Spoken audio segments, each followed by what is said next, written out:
Magandang umaga po sa bawat isa at bagamat ngayon ay linggo ng pagkabuhay, parang Biyernes Santo pa rin.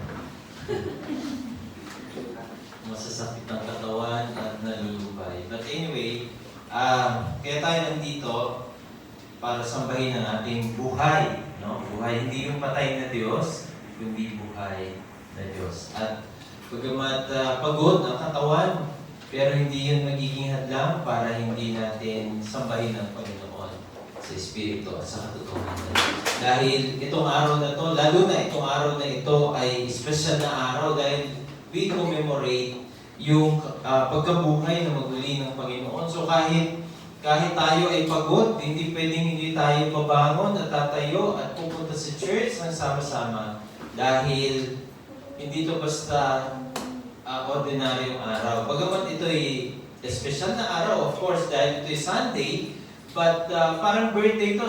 Subukan mo kaya nag-birthday ka tapos natulog ka lang maghapon. Di ba? Tapos walang bumati sa'yo or wala lang. Di ba? Parang lungkot naman ang birthday mo pagka gano'n. Though hindi po ito birthday, pero higit pa sa birthday kasi ito ay linggo ng pagkabuhay at we celebrate ang pagkabuhay na maguli ng ating Panginoong Hesukristo. Kaya hindi pwedeng pagod, hindi pwedeng puyat, kahit anong mangyari, kailangan andito tayo sa celebration. Dahil ito ay celebration ng buhay. Kaya tayo may buhay na walang hanggan kasi ang Panginoong nating Jesus ay nabuhay na maguli. And worth it na andito tayo, makarating tayo sa celebration na to kahit ano pa mang sitwasyon. So, kanina, tumingin ako ng konti sa FB, at nakita ko doon yung mga batian.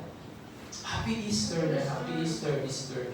So, mga Easter ang batian. Kahit mga Kristiyano na, ang batian pa rin nila, Happy Easter everyone, Happy Easter, Happy Easter. Alam niyo ba ang pinanggalingan ng salitang Easter? Sa Romans, yung mga Romans, meron silang goddess of sex and fertility, na si Istar. I-S-H-A-R. T-A-R. No? Star. At yung goddess na yon, ang kanyang symbols ay yung bunny.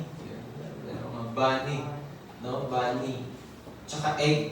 So, it symbolizes, yung mga symbols na yon, kaya ginamit yung bunny, maraming mga anak eh. No? At yung egg, no, nanggaling din doon yung buhay. So, yun yung mga symbols ni Star, no? At dahil doon, hindi basta-basta naman pwedeng baliwalain yun nung Roma, no? Si Constantine, nung siya po ay maging emperor, naging Kristiyano siya, no? At sinimulan niya yung i-Christianize yung Roma, no? Yung Roman Empire.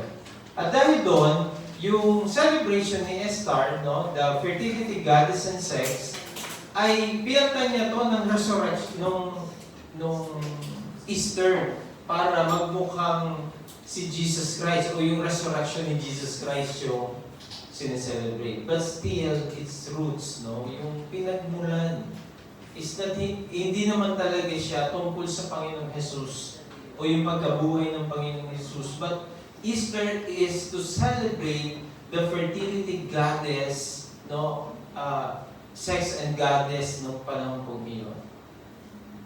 So sana nag-create na lang ng iba na pertaining talaga dun sa resurrection ng ating Panginoon Jesus. But kaya tayo mga Kristiyano, hindi Easter ang bati natin. Kasi ang sineselebrate mo, no, yung goddess ng Roma, no, si Istar, no? So pag we-celebrate tayo, when we make bati doon sa mga tao, Happy Resurrection Sunday, hindi Happy Easter Day or as Happy Easter Sunday. So ilang taon ka ng Kristiyano, hindi mo pa rin ba alam yun? Every year, pinipreach po iyon pinapaliwanag sa atin iyon. So, it's a Resurrection Sunday. Okay? So, next time na magbati tayo, hindi Easter, kundi Resurrection. Maganda ba, Tagalogin mo, masayang pagkabuhay na magmuli. Kasi we celebrate life. Tayo yun eh. May dinanggap tayong celebrate buhay mula doon sa pagkabuhay ng ating Panginoon Kristo. So, maigsing pag-aaral ngayong araw na to, ang Philippians chapter 2 verse 9 to 11. At talagang ito yung leading ng Panginoon na ito po yung ating pag-usapan ngayon dahil palasak na yung maraming mga passages at ito, bagamat nadadaanan to kahit hindi Easter, Resurrection Sunday. Tapos siya, Tingnan ko lang kung gising kayo. So alam niyo po ba, basahin po natin ulit. Binasa na po ni Ate Gail, pero babasahin po natin ulit para ma-refresh po sa ating mga isip. Philippians chapter 2 verse 9 to 11. Therefore also God highly exalted Him. Yung maganda yung kanta kanina, yung name. So mamaya siguro, kantahin nyo din natin after yun. Maganda po yun, no? Medyo coincide po dito sa ating pag-aaral. Therefore also God highly exalted Him and bestowed on Him the name which is above every name. That at the name of Jesus, every knee should bow, of those who are in heaven and on earth and under the earth. And every tongue should confess that Jesus Christ is Lord, to the glory of God the Father. So pagpalain ng Panginoon ang mga talatang ito na nahayag po sa atin. Mga kapatid, hindi po inseparable po doon sa death ng Panginoon sa Kristo, yung resurrection and yung coronation. So ito po ay makikita natin, this is exaltation, the coronation of Jesus Christ. Pero hindi po sila pwedeng pag-iwahiwalayin. Kaya titingnan nyo, doon sa verse 5 hanggang verse 7, it talks about the death, yung pag-submit ng Panginoon doon sa kalooban ng Ama. Basahin ko rin yung verse 5. Have this attitude in yourselves which was also in Christ Jesus, who, although He existed in the form of God, did not regard equality with God a thing to be grasped, but emptied Himself, taking the form of bondservant and being made in the likeness of men. Until His death, nandun yung submission to the will of the Father. Mamaya madadaanan po natin iyon. But dito po sa passage po na ito, makita po natin hindi pwedeng pag-iwahiwalayin yung death, yung resurrection, and coronation. Interlinked po sila with each other. So, dahil yung death ni Jesus Christ, it affirms yung resurrection. So, kasi walang resurrection kung walang namatay. Kung walang resurrection, walang coronation. So, hindi sila pwedeng hiwa-hiwalay. Kaya maganda po itong passage natin ngayon. Dalawang bagay lang po ang makikita po natin dito sa mga talatang ito, verse 9 to 11. At nais ko pong ibahagi sa inyo yung dalawang bagay na yon with regard sa resurrection and the coronation of our Lord and Savior Jesus Christ. First, God the Father gives Him new identity. God the Father gives Him new identity. So this is part of the coronation. After the resurrection is the coronation. Binigyan siya ng bagong identity ng ating Panginoon. God highly exalted Him. Sa kamatayan at pagkabuhay ng ating Panginoon Jesucristo, yung nature niya as God is intact. Hindi po nawala. Hindi katulad nung sa Tagalog kasi, hinubad niya ang kanyang pagiging Diyos. So pag hinubad, parang tubal, yung maruming damit, tinanggal. So, ganun, di ba? Pag hinubad kasi, tinatanggal mo, nilalagay mo sa isang tabi, kasi hinubad mo siya. Kaya ang sabi nila, hindi sa Diyos, nung siya'y nandito sa lupa, kasi hinubad niya ang kanyang pagiging Diyos. Pero kung papansinin po natin doon, ang sabi ng talata, who although he existed in the form of God did not regard equality with God a thing to be grasped, but emptied himself, no? Taking a form of a servant, bondservant. Hindi, baka doon yun sa lalo. Ano? O kaya may nabubutas. Hindi parang kotse. Dito sa likod din. Okay. He emptied himself, no? Sa Tagalog hinubad, pero hindi nawala yung pagiging Diyos na Jesucristo noong panahong iyon. Intact po yung pagiging Diyos ng ating Panginoon. Yung nature niya ay hindi nagbago. Yung ibig sabihin, walang pagbabagong nangyari doon sa nature niya. Bagamat doon sa 7 and 8, mababasa natin, He emptied Himself. No? Ibig sabihin, isinantabi niya muna. No? Hindi niya ginamit. Mas maganda yung salita, hindi niya ginamit yung kanyang kapangyarihan in submission to the will of the Father. Pwede, andun yun. Kaya nga sabi niya, sige nga, doon sa cross, di ba, sabi nung isang magnanakaw, sige nga, kung Diyos nga, bumaba ka na dyan. Di ba, yun yung hamon sa kanya. Sige nga, kung Diyos nga, maghimala ka nga. Sige nga, tanggalin mo nga yung mga pako sa paa mo, yung pako dyan sa kamay mo. Kung talagang Diyos ka, sabi nung nasa kanan, huy, mahiya ka. Kasi, tayo, karapat-dapat lang na mapako tayo dito kasi mga magnanakaw tayo. Pero yan nasa gitna natin, walang kasalanan yan. Ipinako yan, walang kasalanan yan. So, sinachallenge siya, no? Kasi may kapangyarihan naman siya. Kaya-kaya niya nga ano yun din eh. Kaya-kaya niya yung mga papako sa kanya pag mga matay yun eh. Di ba? Kaya-kaya niya yun. Kaya-kaya niyang maghimala doon, bumaba siya doon sa cross, or hindi siya masaktan, or ano, pero dinanas niya lahat yun, alang-alang sa atin. Pero more than that, it is His way to tell the people na nagsasubmit siya sa will ng Father. It's about submission to the will of the Father. More than dun sa pangangailangan natin. Dahil iyon ang kalooban ng Ama sa Kanya. No? Mababasa po natin dito. So hindi po nagbago yun. Yung Kanya pong lugar bilang part ng Trinity o ng Triune God ay hindi rin po iyon nagbago at hindi po iyon naapektuhan nung nangyari po sa Kanya. Pero dahil po doon, namatay siya, nabuhay siya maguli, binigyan siya ng God the Father ng new identity. No? As God-man. Totoong Diyos at totoong tao.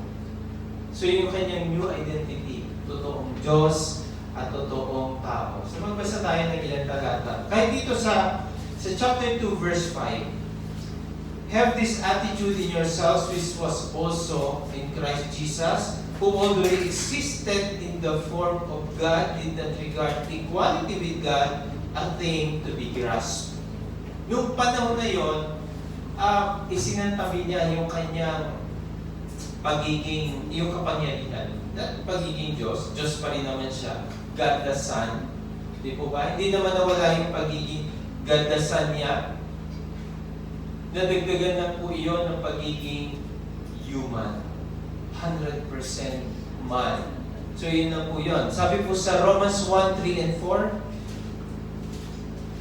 So basahin na po natin yung ilang talata para madagdagan yung ating po mga passages na to corroborate po dito sa punto po natin. Sa Romans chapter 1, verse 3 and 4. Concerning His Son, who was born of a descendant of David according to the flesh, who was declared the Son of God with power by the resurrection from the dead, according to the Spirit of holiness, Jesus Christ our Lord.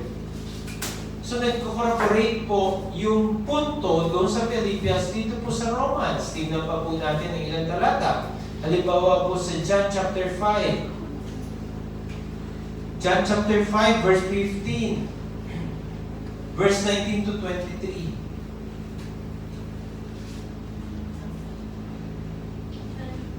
John 5, 19 to 23.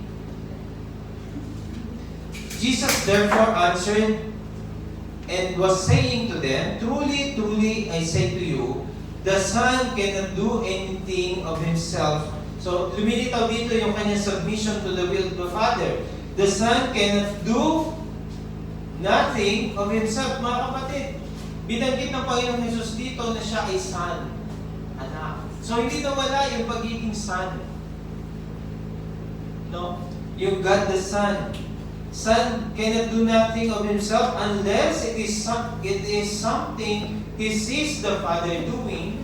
For whatever the Father does, these things the Son also does in like manner.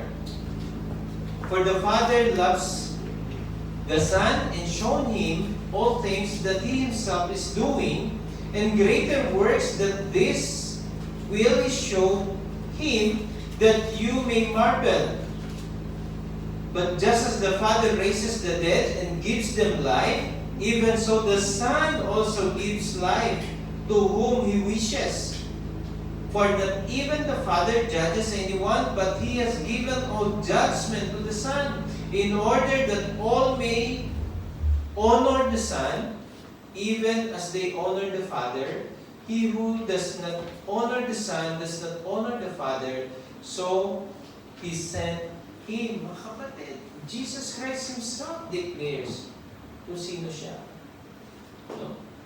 He is God the Son. He's still God. God the Son. And truly man.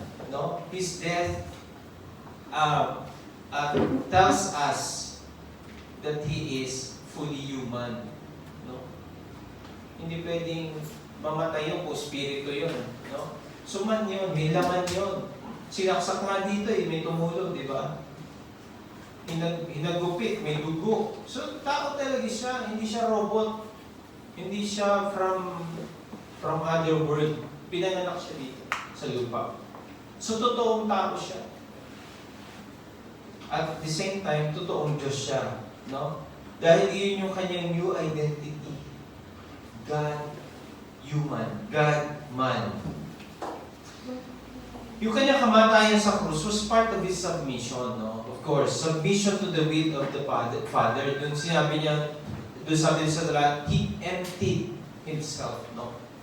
Parang tinanggal niya lahat. Tinanggal. Hindi niya ginamit yun. Hindi niya, pwede niya gamitin, pero hindi niya ginamit because He wanted to submit to the will of the Father. No? Part po iyon. But now, John 17, tingnan natin, bumalik yun. Bumalik yung glory na yun. John 17:5. Walk through tayo dito. John 17:5, dun sa ascension. No?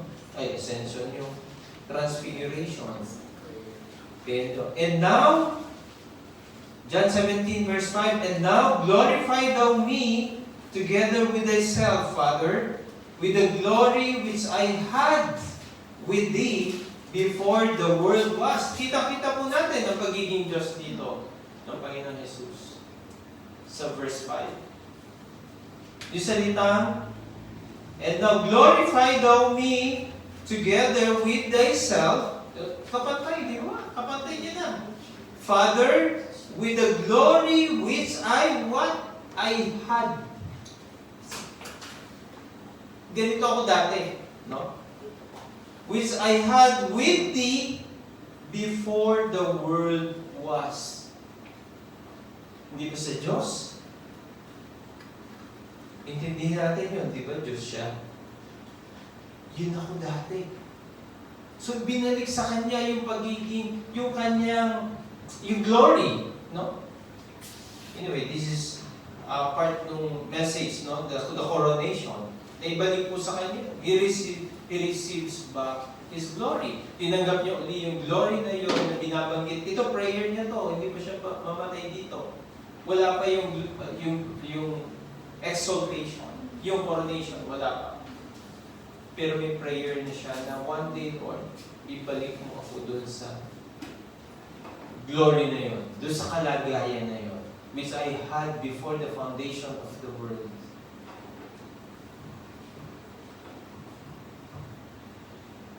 Ano po bang ibig sabihin noong new identity? Binigay ng Diyos Ama ang bagong identity, yung status ng Panginoong Hesus.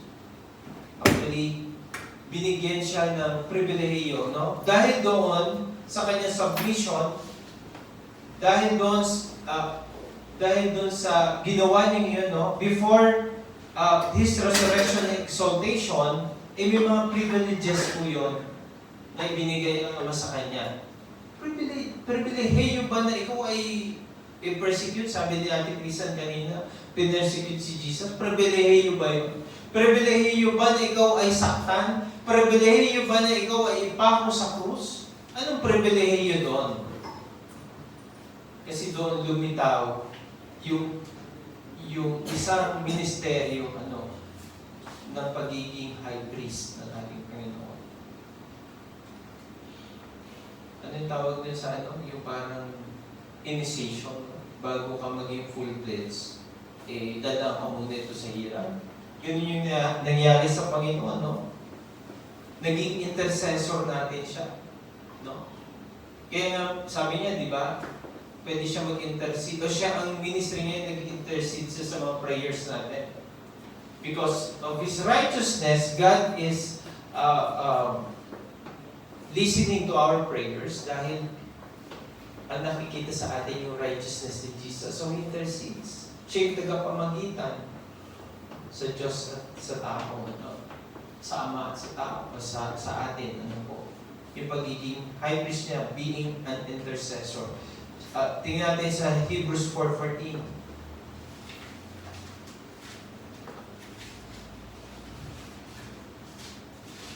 Bilang siya po yung high priest, 4:14. Since we have a great high priest who has passed through the heavens, Jesus, the Son of God, let us hold fast our confession. So mga kapatid, makita po natin dito, siya po yung naging intercession natin. Ano po? At yung kanyang pinagdaanan dito, yun ay bahagi, no, ng kanyang bagong ministeryo. Hindi lang bagong pangalan o bagong identity, but ibinigay ng Panginoong Ama, ng Ama, yung pribilehiyo na mag-intercede siya sa mga tao. Ano po? At kung hindi siya nabuhay na maguli, ano po? Mananatili siyang substitute sa kasalanan. Parang, alam niyo kung hindi nabuhay na maguli ang Panginoon, parang substitute lang talaga siya. Okay, uwi siya sa langit, pero mananatili siyang substitute sa kasalanan. Kasi namatay naman talaga siya, wala namang problema doon. Bilang substitute sa kasalanan. Kasi dapat talaga tayo yung nakapako doon Tayo yung ipapako doon. Pero siya yung ipinako, may nag-substitute sa atin. Parang basketball lang. Ako naman, ibig sabihin. So, ang Panginoon Jesus yung ipinako, na samantalang ikaw dapat yung nakapako, o ako dapat yung nakapako. So, pero kung hindi siya, di ba namatay siya, at sa ikatong araw na buhay, on the third day, nabuhay siya maguli. Kung hindi nangyari po iyon, uwi siya sa langit, na mananatili siya doon sa kalagayang substitute lang. Pero hindi natili doon. Naging intercessor siya. Naging high priest natin ang ating Panginoon na sinasabi doon sa verse 14 ng Hebrews. Ano po? Sa Acts chapter 5 verse 30 and 31 ay mababasa rin natin yung mga talaga nito. Acts chapter 5 verse 30 and 31. The God of our fathers raised up Jesus, whom you had put to death by hanging Him on a cross. He is the one whom God exalted to the right hand as a priest and a Savior to grant repentance to Israel and forgiveness of sins. So dito makita natin yung kaganapan o yung mga pangyayari sa buhay ng Panginoon kung paano siya pinatay ng mga tao, pero hindi lang hindi lang yun nanatili doon, kundi may epekto po iyon, at ang epekto po noon ay ibinalik siyang muli. After that, ibinalik siyang muli ng Ama doon sa kanyang kalagayan na nabanggit po dyan sa verse 31. At siya po ngayon ay hindi lamang substitute, kundi siya po ang ating high priest. So ano po ang mga katotohanan na makukuha po at mapupulot natin doon sa new identity ng ating Panginoon? Bilang God-man, ito po yung nagbigay sa atin ngayon ng confidence doon sa Diyos na pinagtiwalaan natin ng ating mga kaluluwa. Ano sinasabi niya? That He can deliver what He has promised sa atin. No? Dahil sa totoong Diyos at totoong tao, confident tayo na kaya niyang i-deliver yung promise niya sa atin. Ano yung promise? John 14:6. And He said, I am the way, the truth, and the life. No one goes to the Father except through me. Nagtitiwala ka ba doon na kaya niyang gawin yun? Yes. Dahil ito, pinakita niya na po yun. Doon sa kanyang ginawa, nung siya'y maging tao, totoong tao, bagamat siya'y totoong Diyos, namatay siya, and the third day, He was resurrected and exalted, no? Being God, yung pagiging Diyos ng Panginoong Jesucristo, He can make all things possible. Kaya may salitang all things work, all things is possible, no? All things are possible. All things are possible with God. Dahil sa pagiging Diyos ng Jesucristo, naging posible ang lahat ng bagay. So siya yung sinasampalatayanan mo? Siya ba yung sinasampalatayanan natin? Si Jesus, totoong Diyos. Being man, He can definitely identify with us. Tingnan niyo sa Hebrews 4:15. Sa pagiging tao niya, kasi hindi ako naiintindihan ng Diyos eh. Di ba? May mga sasabi, hindi ako naiintindihan ng Diyos. Gusto kong sabihin sa'yo, naiintindihan ka ng Panginoon. Hebrews 4:15, For we do not have a high priest who cannot sympathize with our weaknesses, but one who has been tempted in all things as we are, yet without sin. So yung temptation na nararamdaman mo, nararanasan mo, nararanasan din yan ng Panginoon. Yung panghihina at kahinaan na nararanasan mo, pinagdaanan lahat yan ng Panginoong Jesus. Wala, sabi nga, hindi natin siya pwedeng kwentuhan ng mga karanasan. Kasi naranasan niya lahat yun. And He can identify with us, with our temptation, with our struggles, with our problems, with our heartaches, with our struggles. Alam lahat ng Panginoon yan kasi totoong tao siya. Bilang totoong Diyos, pwede natin siyang pagtiwalaan ng ating buong buhay. Pangalawa at panghuli. So, new identity, dito naman po, new name. No? New name. Yung identity niya is being God and man. Okay? Ngayon naman, ang binigay sa kanya ng Father is new name. Verse 9. Balik tayo doon sa ating talata. Sa Philippians chapter 2, verse 9.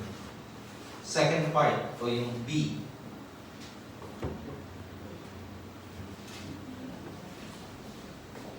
Philippians chapter 2, verse 9b. Therefore God exalted and bestowed on Him the name which is above every name. That the name of Jesus every knee should bow, and those who are in heaven and on earth and under the earth, and that every tongue should confess that Jesus Christ is Lord, to the glory of God the Father. So the Father gives Him a new name. And this name is Lord. Yung Jesus, birth name niya yun. Hindi yun binigay ng Panginoon dito. Kasi Jesus na siya eh. Kundi yung Lord, may bagong name ni Jesus yun, Lord Jesus. Tayo nga, mga walang galang tayo eh. Kung maka-Jesus tayo, kala ko kaedad lang natin si Jesus. No? Pansin nyo ba? Pag in-address natin si Jesus, parang barkada lang natin eh. May ibang name po si Jesus na binigay ang Father, and that is Lord Jesus. Lord Jesus. His name, His new name, ano po, it describes His nature and place above everything. Yung salitang Lord, na bagong binigay ng Panginoon dito, no, nangangulugan that He is a sovereign ruler. Sovereign ruler. Ang salitang ito po ay ginagamit nung araw na master, no, over or ownership of people and property. Pag sinabing Lord, no, ibig sabihin ruler ka. Pag sinabing may ari-arian ka at meron kang nasasakupan, that's the word that denotes the word Lord, no?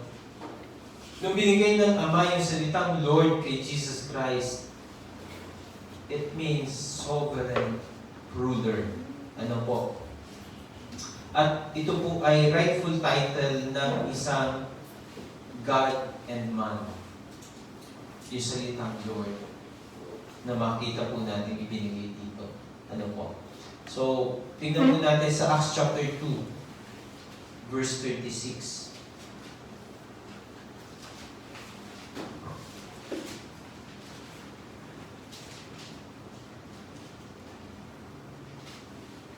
Therefore, let all the house of Israel know for certain that God has made Him both Lord and Christ. Ano yung sabihin ng Christ? The Anointed One. No? The Anointed One. He is chosen one. Hindi lang chosen one, kundi, ang sabi sa talata, Lord. He has made Him both Lord and Christ. This Jesus whom you crucified. So hindi lang siya basta Jesus, He is also the Christ. He is also the Lord. Kaya the Lord of Lords and the King of Kings. He is the Lord. Sa chapter 10, verse 36, it also tells us who is our Jesus Christ, our Lord Jesus Christ. Hindi kasi tayo nasanay na tawagin siyang Lord, no? The word which He sent to the sons of Israel, preaching peace through Jesus Christ, He is Lord of all. Lord of all. He is above all lords. He is the Lord of lords. Lord Jesus. And sa Romans 14, verse 9 to 11, lipat lang po tayo. Romans 14, 9 to 11. It tells us this, no? 9 to 11. For to this end, Christ died and lived again, that He might be Lord both of the dead and of the living. But you, why do you judge your brother, or you again? Why do you regard your brother with contempt? For we shall all stand before the judgment seat of God. For it is written, as I live, says the Lord, every knee shall bow to me, and every tongue shall give praise to God. So then, each one of you shall give account of himself to God. Therefore, let us not judge one another anymore, but rather determine this, not to put an obstacle and stumbling block in a brother's way. I know, and I am convinced, that the Lord in the Lord Jesus, that nothing is unclean in itself, but to Him who thinks everything to be unclean, to Him it is unclean. Mga kapatid, Jesus is our Lord. His new name. Nadagdagan po yung kanyang pangalan. Tingnan po natin, balikan natin yung Philippians chapter 2, verse 10 to 11. So, nandyan po yung full description noong salitang binigay sa kanya, his new, hindi lang doon sa new identity, kundi yung new name ng Panginoon. That at the name of Jesus, every knee should bow, and those who are in heaven and on earth and under the earth, and that every tongue should confess that Jesus Christ is Lord, to the glory of God the Father. Yan po ang bagong identity, not just identity, but the new name of our Lord Jesus Christ. The entire universe is called to worship Him. Ito po yung mandato, ano po? Hindi ko na po babasahin lahat, pero ito yung mandate. Doon sa mandate that everyone, everything in the universe, under the earth, and below the earth, ito po yung mandato that they should worship Him. Angels in heaven, no? Revelation chapter 4, verse 2 to 9. The redeemed souls, yung mga namatay na at nandun sa langit, they are mandated to worship the Lord. Revelation chapter 4, verse 10 to 11. Yung mga believers sa mundo, tayo po yung kasama, buhay pa tayo eh. So, tayo mga believers dito sa mundo ay mandated to worship the Lord. No? Romans 10:9. Kaya mga hindi sumasamba sa Diyos, binaviolate nila o nagiging hindi sila sasabit doon sa mandato ng Panginoon to worship Him. No? Yung mga tao sa mundo na nag-worship, ay nagkakasala sila. Yung mga rebelde, 2 Thessalonians 1:7 to 9, chapter 1, verse 7 to 9. No? Pati yung mga rebelde, yung mga rebels. Yung mga demonyo at mga suwail sa impyerno. 1 Peter chapter 3, verse 18 to 22. So ito po yung patunay na hindi lang tayo mga Kristiyano ang may mandato to worship Him, kundi lahat ng nilalang. Lahat ng may hininga. Kailangan sumamba po sa Panginoon. The Greek word, yung salitang word, no? Lord. At yung salitang confess, no? Confess that Jesus as Lord. Doon sa Romans 10:9 kasi, Jesus as Lord. Pero dito, yung declaration dito is, Jesus Christ is Lord. No? Pinapatungkulan yung bagong pangalan ng Panginoon Jesucristo, and that is Lord Jesus. Ano po? Pero yung salitang Lord, confess, no? Confess that Jesus is to acknowledge Him as Lord, to affirm Him as Lord, and to agree. Kaya ito sa Romans 10:9, if you are in agreement with the Father, no? If you confess with your mouth that Jesus as Lord, no? Ang original na pagkakagamit noon ay if you are in agreement with the Father, because God the Father declared Him as Lord. And if you agree with that statement of God, with this new name of Jesus Christ, then you are saved. Sabi po doon.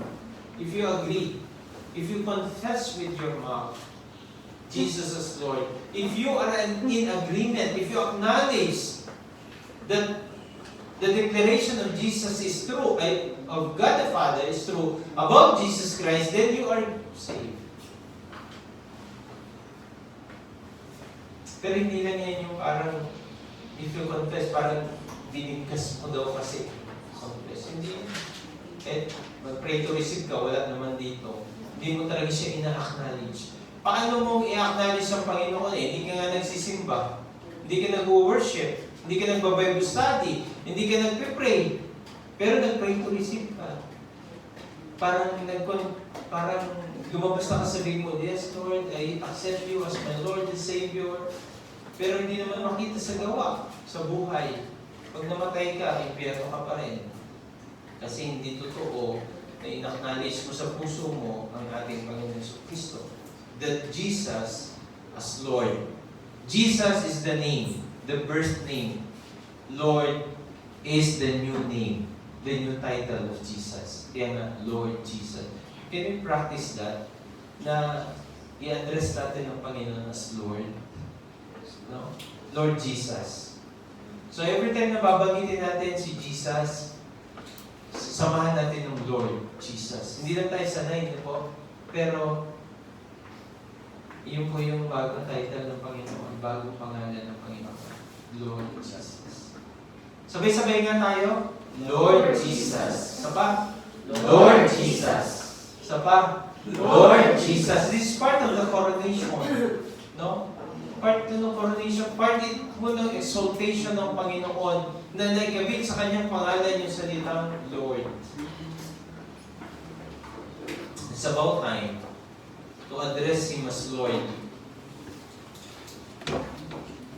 Dahil it implies His deity and sovereign authority. Yung salitang Lord. Ano po? At ang lahat po na ito, ang purpose na ito, ay nagbibigay po ito ng kapurihan sa Ama. For the glory of God. Sabi nyo sa talata, verse 11, and every tongue should confess that Jesus Christ is Lord to the glory of God the Father. So sa lahat na nangyari sa Panginoon Jesus, yung submission to the will of the Father, yung kamatayan at pagkabuhay na maguli ng Panginoon, at God the Father exalted Jesus Christ, no? Tinawag siya, binigyan siya ng bagong identity as God-man, binigyan siya ng bagong title as Lord. Lahat ng ito ay nagbibigay ng kapurihan sa Ama, ayon sa talata. Now, when we address Him as Lord, Jesus, it gives glory to the Father. Nag-glorify natin ang Panginoon. Now, paano tayo tutugon dito po? Tingnan natin yung verse 12 to 18. Babasahin ko na lang po ito bilang tugon dito po sa naunang mga salita na binanggit po ni Apostol Pablo dito sa verse 5 to 11. Ano po? So then, after the fact, no, after He presented this truth about Jesus Christ, so then, sabi niya, so what? Ito po yung sinasabi niya. So then, my beloved, just as you have always obeyed, not as in my presence only, but much more, in my absence, work out your salvation with fear and trembling. For it is God who is at work in you both to will and to work for His good pleasure. Do all things without grumbling or disputing. Yung mga marereklamo. Diba? Pag maglilingkod sa Panginoon, puro reklamo. No? Whining. Gawin na lang natin. Tapos nagaway-away, disputing. So do all things without grumbling and disputing. So that you may prove yourselves to be blameless and innocent children of God, above reproach in the midst of a crooked and perverse generation, among whom you appear as light in the world. We are the light of the world. Holding fast the word of life, so that in the day of Christ I may have cause to glory, because I did not run in vain, nor toil in vain. But even if I am being poured out as a drink offering upon the sacrifice and service of our faith, I rejoice and share my joy with you all. And you too, I urge you, rejoice in the same way and share your joy with me. May the Lord add blessing upon the reading of His Word. Manalangin po tayo. Salamat Lord sa munting paalala po sa amin patungkol po sa death, resurrection, and coronation of our Lord and Savior, Jesus Christ. We thank you, Father, for giving us this lesson today about this truth, Lord. And we are confident enough, Lord, as we face you, we are confident that you will hear us because of the righteousness of Jesus imputed to us. We thank you, O Lord, for saving us. Thank you, Lord, for giving us a new life. We thank you, Lord, for our Lord and Savior Jesus Christ, who died on the cross to save us, to redeem us from our sins. We thank you, O Lord. We bless your name, we glorify your name.